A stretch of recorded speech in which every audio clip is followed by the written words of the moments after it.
Iceland is back.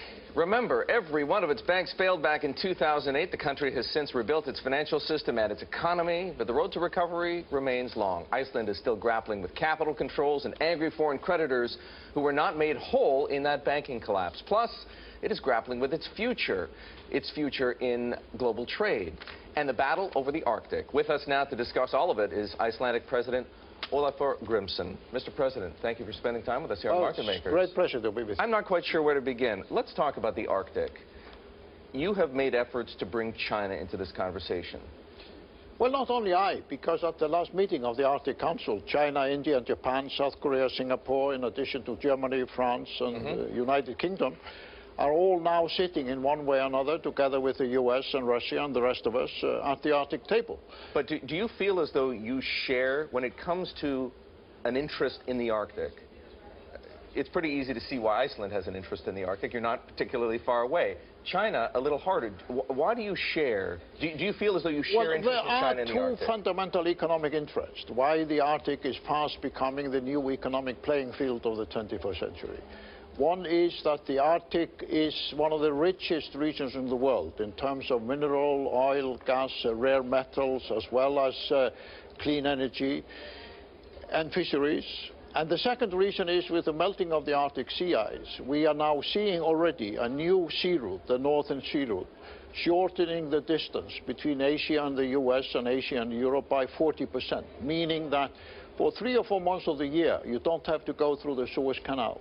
You go through the new northern sea route, and that's why we are already having discussions about new harbors, new depots, new shipping lines. And at this Arctic Circle conference, the middle of October in Reykjavik, the CEO of COSCO, which is the biggest Chinese company, will come and explain why China is already preparing to use the northern sea route for a big part of their global trade in the 21st century. You're leaving New York and going to Russia. What is your goal in those conversations? How do you hope to engage the Russian government to help you on this mission? Well, in a very interesting way, President Putin of Russia has been very constructive and positive. Do you consider Putin a partner? Absolutely, yes. I think you cannot develop the Arctic sufficiently without a positive Russian engagement.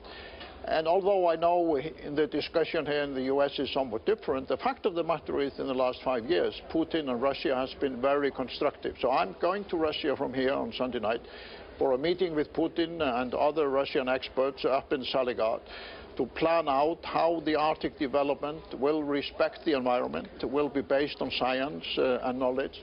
And if we are going to use the northeastern sea route, we have to have a Russian cooperation. And with the American presidency of the Arctic Council coming up in 2 years' time, it will be very important to engage in this discussion not only with Russia, but also with the big European and Asian countries that are now in the Arctic neighborhood. Well, you mentioned Europe. Do you see Iceland ever becoming part of the EU? The talks seem to have stopped now, but ultimately? No, I have never really seen the interest for my country to become a member of the European Union. Like Norway, like Greenland, those North Atlantic neighbors we have all deemed it to be in our long-term interest to stand outside the European Union because of our location, the resources, the policies, but of course the European Union is a very, very constructive partner for us. So at this point, economically speaking, who do you feel closest to among those countries that we've been talking about? Do you feel as though Iceland shares the most interests with Europe? Does it share more interests with Russia, China, or, say, Canada and the United States? Well, first of all, the U.S. has been a long-term ally and partner of Iceland since the Republic was founded in the middle of the last century. And one of my reasons for coming here again and again to the U.S. is to help to continue that strong relationship. Secondly, the Nordic countries and Germany and Britain have always been our strong European partners. But increasingly... But the strength of that bond broke down during the financial crisis. Yeah, that's right. That's right. I mean, I had to face a situation where every government in Europe was against our policies and our decisions. And I think events have shown, if I may say so, honestly, that we were right and they were wrong. And in addition, we are seeing in recent years that these big emerging Asian countries are now coming and engaging with us in terms of new sea routes, the new economic reality of the Arctic.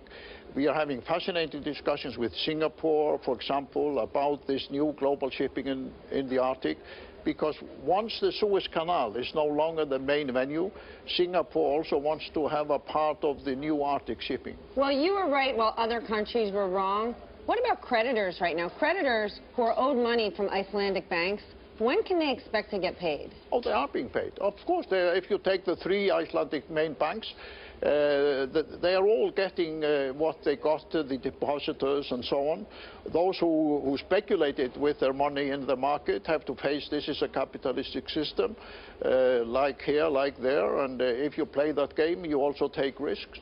But in terms of ordinary people, they are all going to be paid. So we face the fundamental question, do we let the taxpayers bail out the banks, or do we let those who wanted to play the money-making game in the banking system face the risk? And we decided to let that be the main course.